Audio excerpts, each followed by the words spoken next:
Hi everyone, it's Scott Reeves, and this is a lecture for FSN 528. And this is going to be part 2 of this particular lecture, and I'm going to pick up where we left off. We talked about ketogenesis and what are some of the conditions where it's advantageous or disadvantageous, and now we're kind of looking at some of the scenarios. I think in general, we covered enough detail to understand one of the studies that I'm going to go through that was recently done. And that study involves whether or not ketosis is beneficial in exercise and what are some of the effects. And I want to review what we've gone through pretty recently as far as these are different fuel options at different intensities of exercise. And remember, in general, exercise intensity tends to be the dominant force for what determines what fuel a person will use during exercise. High intensity tends to be carbohydrates, lower intensity tends to be fats. And remember, as we go through this, we have over here, for example, 25% VO2 max. We're typically using mostly fatty acids coming in from the blood, where hormone-sensitive lipase is liberated fatty acids for the exercising muscles. We use some glucose coming in from the blood, but most of the energy sources at this point are coming in from the blood. Now this is 30 minutes of cycling, 65% VO2 max. So we're going to be looking at, I think, about a 40% VO2 max and 70% VO2 max scenarios, or similar to that, to these. So as exercise intensity goes up, we rely more on muscle sources of energy. For example, now at 65% VO2 max, using a lot of muscle glycogen and now muscle triglyceride.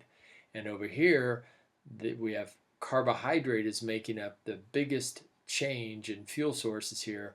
We're now relying more heavily on muscle glycogen at 85% VO2 max than we were previously, and even more blood glucose at this high level. Okay? So remember, that's typically it. Now think about this. What if ketone bodies were on this graph? How much energy could we actually derive from ketone bodies? We're going to get an idea of that coming up.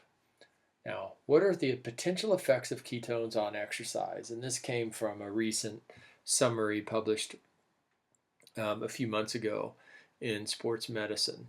So let's just look at this. So let's say, for example, these ketone bodies, what are their effects?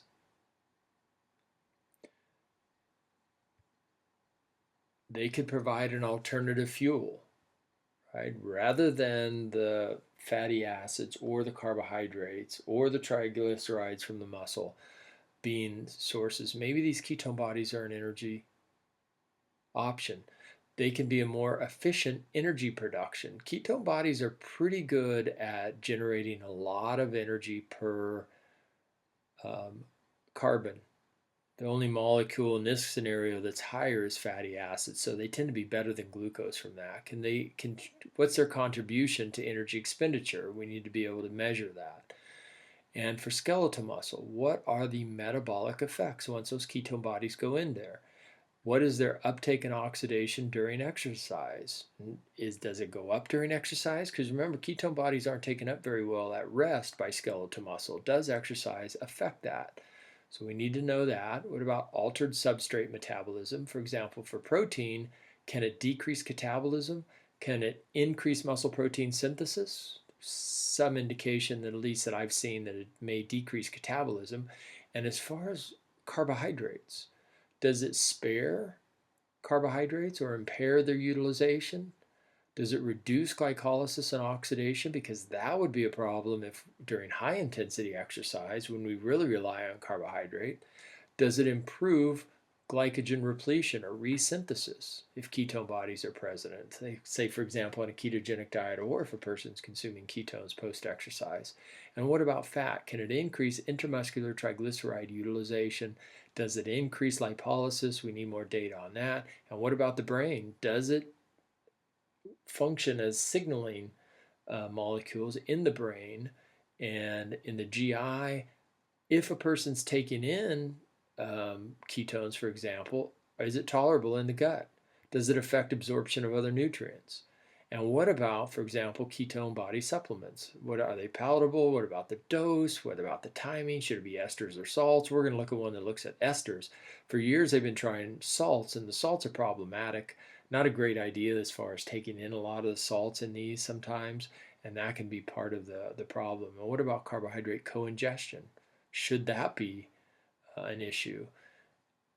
I mean, should we be careful with that?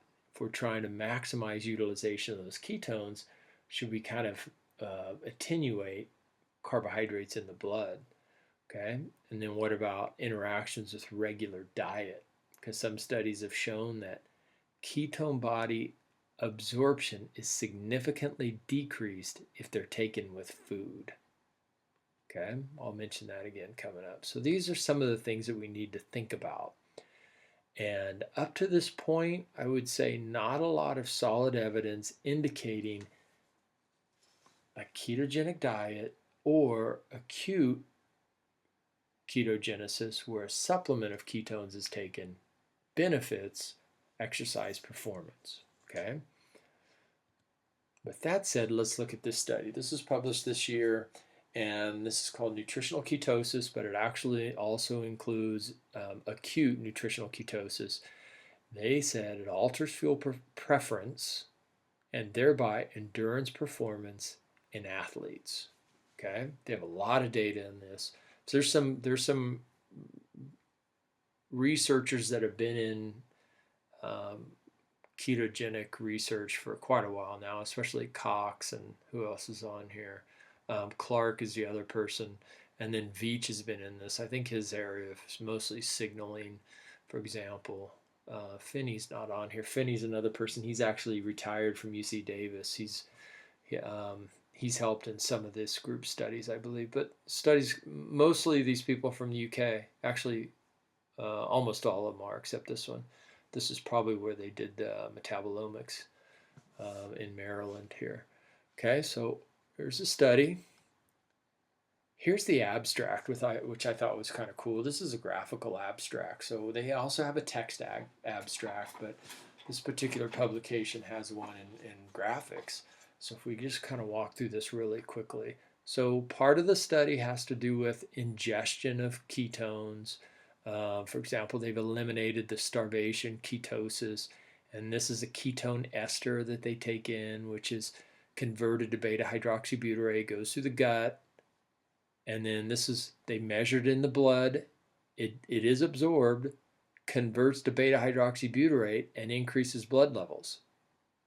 Okay, they tested rest and exercise. They did muscle biopsies. Well, maybe this is what they're showing. They took a lot of blood samples.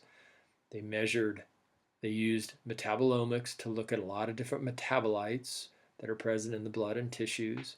They analyzed all the samples in a variety of ways, but then over here they modified ingestion of carbohydrates, fats, and the ketone ester, which is basically beta-hydroxybutyrate. Remember, it converts to acetoacetate, goes through the blood, and then they found altered human metabolism. They found it changed all of these factors in the blood in these ways. For example, the carbohydrate intake increased glucose, ketoester increased beta-hydroxybutyrate, and so on and so forth. We'll go through some of this. But then also some of this beta-hydroxybutyrate went into skeletal muscle. So it went through the blood into skeletal muscle, had increased levels, went into the mitochondria, and affected acetyl-CoA levels, for example. They found that the ketoesters decreased proteolysis. So it was decreasing these branch chains being required for TCA. What else did it do? Let's see. Decreased glycolysis the ketoesters did compared to the other ones. So for example, remember we were looking at this, pyruvate and all that. This is the monocarboxylate transporters. What else did it do? Oh, skeletal muscle. the ketoesters basically increase skeletal muscle use of triglyceride stores. So again, it's helping generate acetyl-CoA, and then the acetyl-CoAs were going into the mitochondrial matrix. That was increased. And then I think they found inhibited glycogenolysis with the ketoesters. So they found that it did significantly alter metabolism in skeletal muscle with those ketoesters. So let's go through these. There's lots of data. This is basically another way of looking at this. This is the proposed ketone ester metabolism. So here's their ketone ester, which is a 1,3-hydroxybutyl R3-hydroxybutyrate. This is the ketone ester. This molecule is converted, it's into beta-hydroxybutyrate in tissues. So it goes into the gut, and they did this because it's stable, and they did some safety studies. I think they published a lot of those in 2015. Goes into the gut, and there's gut esterases that basically convert this ketone into, here's beta-hydroxybutyrate, which can then go into the liver and go into systemic circulation, into the blood. Some of those molecules actually, let's see, another form of it goes into the liver, but essentially it's consumed, goes into the liver, converted by enzymes, becomes beta-hydroxybutyrate, goes into the blood, and they found, for example, these effects. They saw the MCTs. This is the monocarboxylate transporter. So this is in skeletal muscle. It went into the skeletal muscle. We talked about a lot of these. We just went through this. Okay. Okay. You can look at that later. I'll actually post this paper. So here's study one. They had quite a few different studies, and I think this involved about 39 different participants. And these are cyclists, and these are highly trained, highly competitive, mostly professional cyclists. So this is a very well-trained group. These are professional, award-winning. Some of them are on their national teams. Cohort of cyclists. So they're very, very highly trained cyclists. So we want to keep that in mind. Now, they use those cyclists for a variety of tests and experiments. I don't know if any of the cyclists repeated any of the different experiments. They did muscle biopsies and took quite a few samples, so it's probably each cyclist probably just went through one of the experiments. But here's the first one. This is the effects of exercise on beta-hydroxybutyrate metabolism. They found an incremental exercise intensity increases the clearance of blood ketosis. So in other words, lowering blood ketone concentrations following the consumption of identical quantities of the ketone ester. Okay, so in the first one, all they did was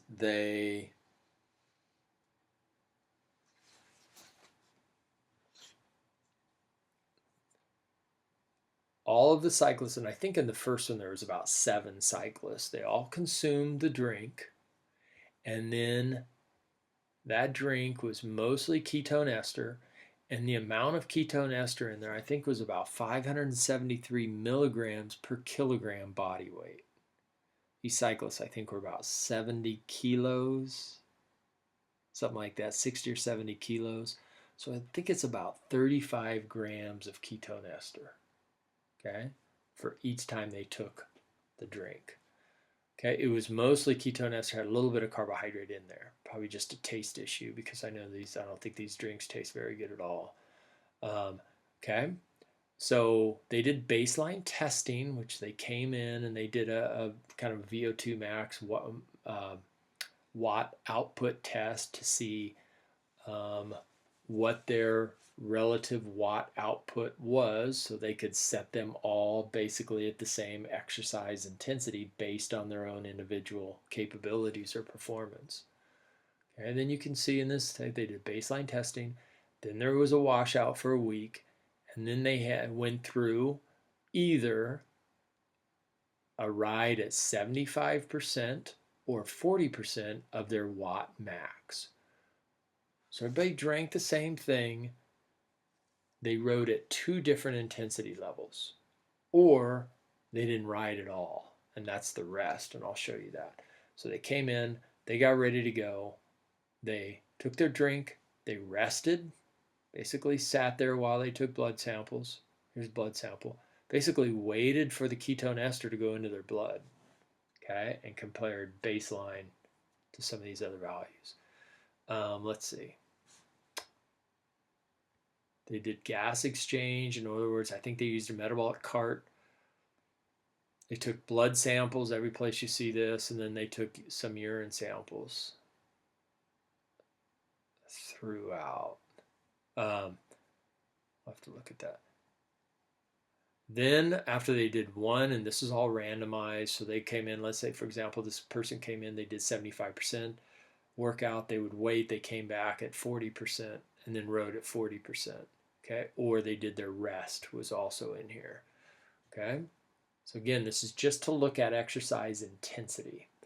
So this is the effects of exercise on beta-hydroxybutyrate metabolism, and they found, for example, here's the rest. So they came in 3 times into the lab. One of the times they just rested over this time period. This is a 45-minute ride. They took the drink, and then in the resting group, they found, for example, beta-hydroxybutyrate was higher in that blood during the rest than it was at a 40% or 75% watt max. But look what happened. They basically showed that at a higher exercise intensity, there was less beta-hydroxybutyrate in the blood. It was either being excreted or it was being taken up by skeletal muscle as a function of exercise intensity. So one of the things we mentioned before was skeletal muscle doesn't take up ketone bodies very well at rest, but it looks like exercise might increase the ability of skeletal muscle to take up beta-hydroxybutyrate. Okay? Here's the second one. This is another way of looking at that, but rather than just looking at each time point individually, another way of doing this is plotting the area under the curve, and that's essentially what they did. So this is kind of another way of looking at it. And they found, for example, those are significant differences when you look at it as area under the curve. So there's a difference between all of these. So it's significantly, exercise intensity significantly changed blood levels of beta-hydroxybutyrate. Now, does that affect what these cyclists are using for energy? In other words, are they using that beta-hydroxybutyrate for energy? This is percent of oxygen consumption. So if we set this at 100%, and this is how much, basically, percent of fuel they're getting from each of the potential sources. They had, for example, at 40%, now these individuals, they fasted. So the dietary controls were just that. They were told to consume the same diet throughout, and then they fasted when they came in, okay? Now, at 40% exercise intensity, 65% of their energy was for carbohydrates, 17% was fat, and then 18% was ketone. That's a relatively high, that's a pretty high amount of oxidation of ketones. Look at 78%. As you would expect, carbohydrate goes up, but look what happens. Fat utilization went down. Ketones were actually used pretty well at that high intensity, much better than fat, it looks like. So it looks like that ketone oxidation is a potential energy source, even at 75% exercise intensity. So I'd say that's kind of an intriguing result there. And if we look at this, this is calculated beta-hydroxybutyrate oxidation, okay, 40% and 75%. So similar to what I was just kind of driving at. 75, the higher the exercise intensity, they were actually oxidizing more beta-hydroxybutyrate. And if we look at these numbers, this is about half a gram of beta-hydroxybutyrate per minute, which is a relatively significant amount of energy coming from beta-hydroxybutyrate. And again, and these are significantly different. Significantly more beta-hydroxybutyrate was oxidized at 75% than at 40%. Okay. Now, these are, this is another study. In this case, they had, let's see, 3 different drinks. This is the effects of dietary substrates on plasma metabolites during exercise. They had one drink that was ketones, 90%, 96%, so basically the same one, a little bit of carbohydrate. They had another one that was fat, and then they had one that was carbohydrate. So now they're going to see how these different fuel sources in each of the different rides affected metabolism. So in this case, again, they had their baseline, and let's see, they came in 4 times. One of the times was resting. The other times they exercised. Now this time they did 60 minutes of exercise at 75% watt max. So now everybody does the same intensity. It's one intensity, but different potential fuel sources. Okay. So here's their time. They came in, they drank, they had a drink of one of the 3. Then they did their exercise regimen. Then they had a week washout in between. Then they came back. Then they randomly were given another drink and repeated. And they did that. And I don't know how many people were in this one. I think these are all less than, in this one I think it was 10. Okay. So this is a 3-way crossover. Now, they did gas exchange, they took blood samples. Now in this case they did muscle biopsies right before they started and then at the end of it. Now you can see they took the drink twice.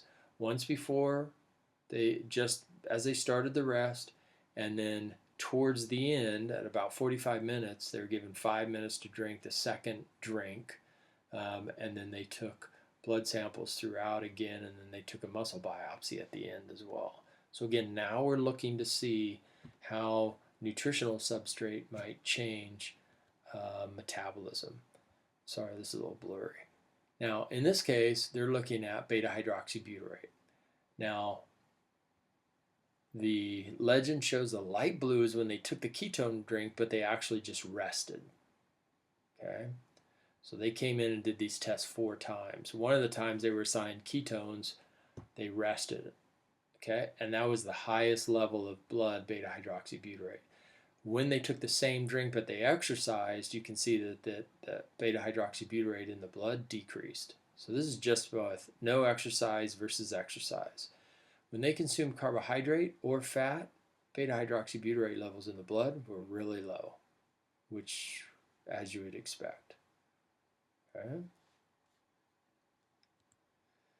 In this case, we're looking at lactate. Now again, the more carbohydrate that you're using during exercise, the more lactate you're going to generate. So if we look at this, we would expect, I would say, carbohydrate to have the highest amount of lactate, and it did. So this is causing glycolysis and lactate production. And you can see here, so after they took the drink, then they started exercising, so the carbohydrate levels were, the lactate level was going up as they exercised. As tissue started to take up the lactate, that basically went down, and then here they took the drink again, so it started going back up. The fat was the second highest, and then the ketones were actually the lowest in this case.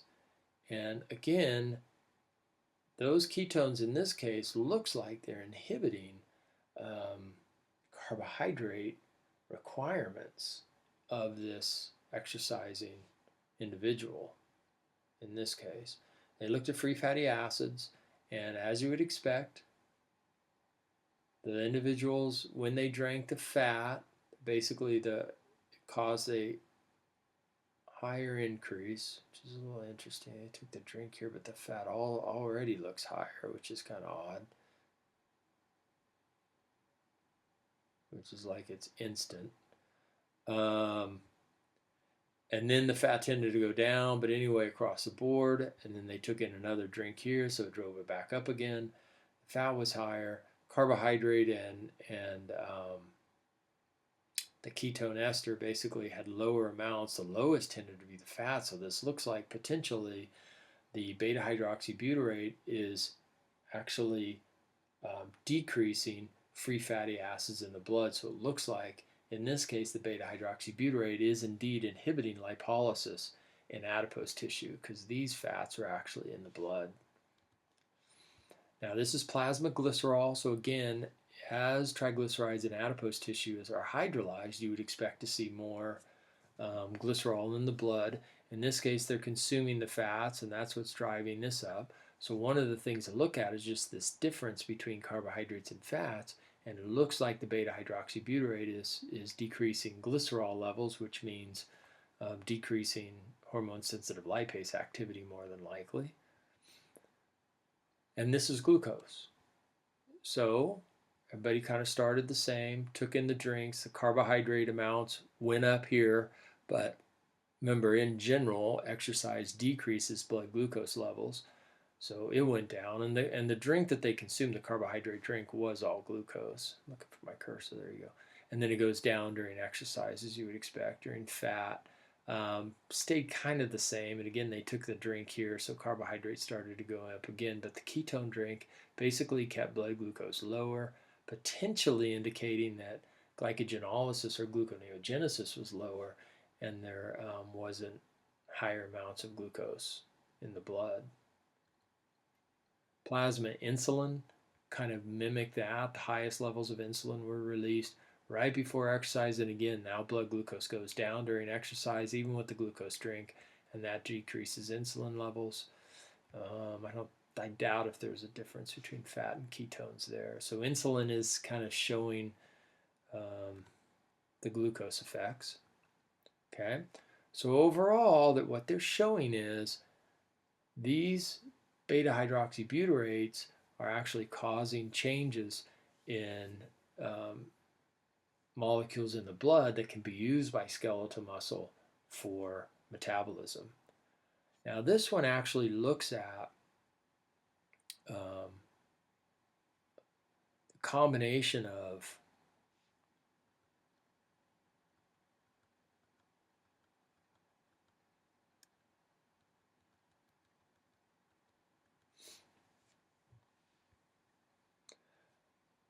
two different drinks. This time they have a carbohydrate drink and a carbohydrate plus the ketone drink. Okay, the carbohydrate drink is a variety of, it's got dextrose in there, so it's got glucose, fructose, and maltodextrin, another form essentially of glucose. So it's essentially 60% glucose, 40% fructose. This drink with the ketone has 40% of it is ketones, and 60% of it, of the grams, are glucose. Okay, now they had baseline testing to determine their watt output. Then after a week, they had one visit where they either drank a carbohydrate drink or the combination drink. And then they switched. They randomly were assigned one of those, and then they switched over to the other one. Now this one was a little bit different. They did an exhausting ride, a fatiguing ride, I should say, 60 minutes, 75% watt max. And then they were given a drink, and then they did a 30-minute time trial. So they went as hard and as fast as they could for 30 minutes to see how far they could ride in that 30 minutes.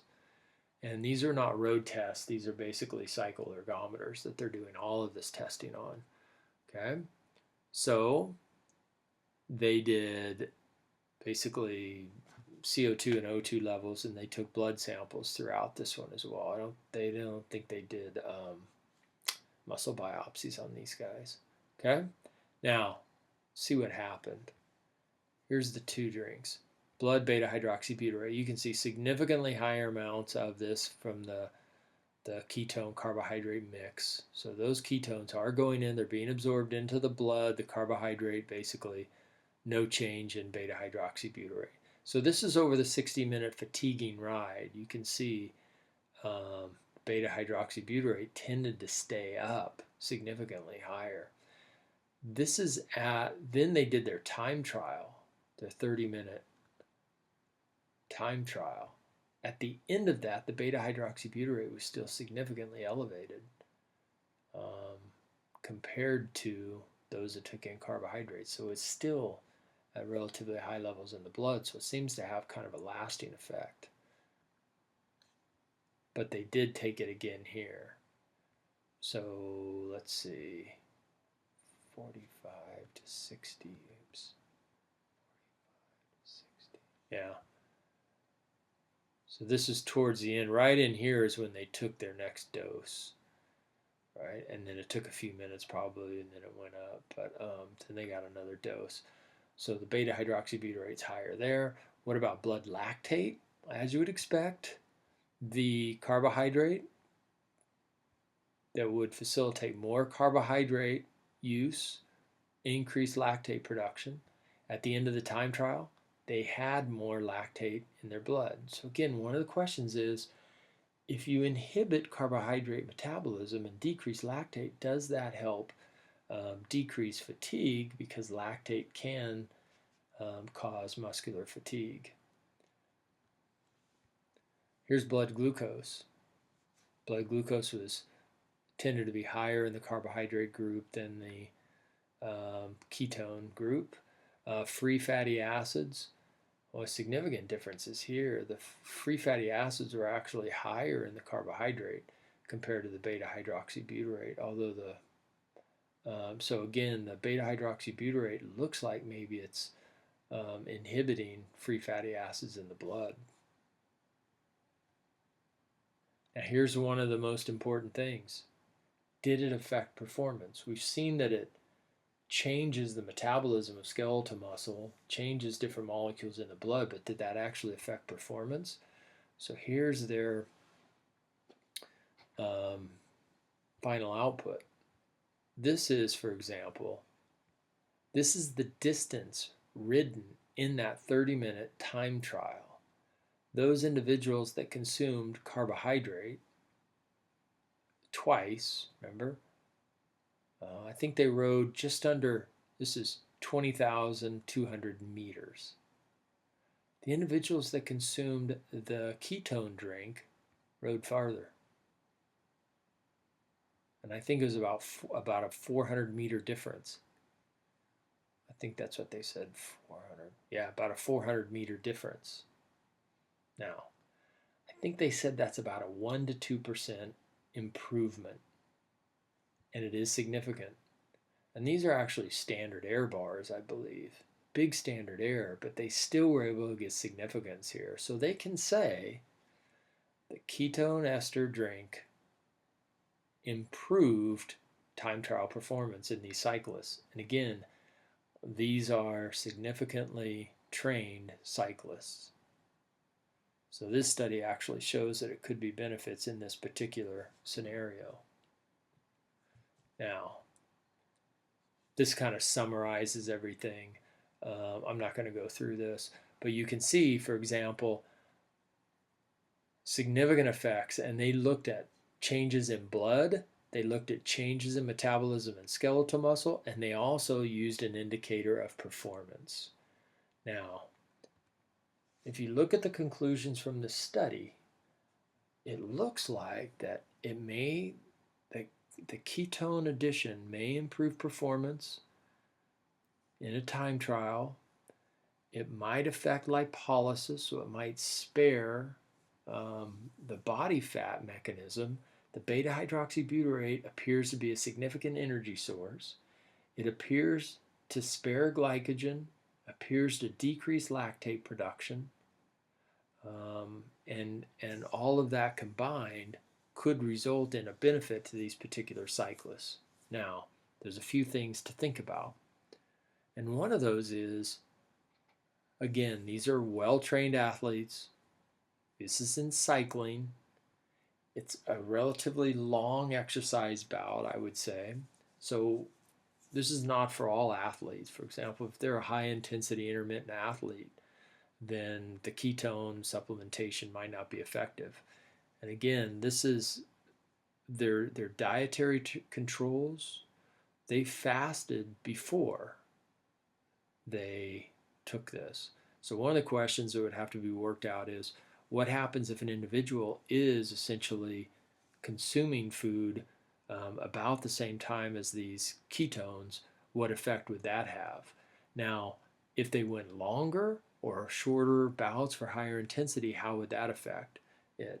And the other thing to think about is, these athletes would more than likely be able to tell the difference between the ketone drink and the carbohydrate drink. Because of that, is there a placebo effect? Because that could also be part of this. Now, I think their data is interesting in that they did find some differences in metabolism, whether or not that is the mechanism that potentially gave them improved performance. Lots of other studies are going to have to kind of follow up with this. Not many studies have shown that this acute nutritional ketosis is beneficial. And so there'll probably be a lot of follow-up studies. But again, kind of intriguing, and I think it'll open the door for a lot more studies to look more at mechanisms and potential other combinations of diet and these ketones. But this looks like, especially when you consider the potential ability to take carbohydrates and these ketones, so you don't have to be on a low carbohydrate diet and take these ketones, that might be what's the focus of some upcoming studies, so that you're not limiting performance on carbohydrate intake. So I think that kind of summarizes everything there. So I'm going to conclude that. I hope that was relatively clear. And let's see, I'll stop here. And thank you very much.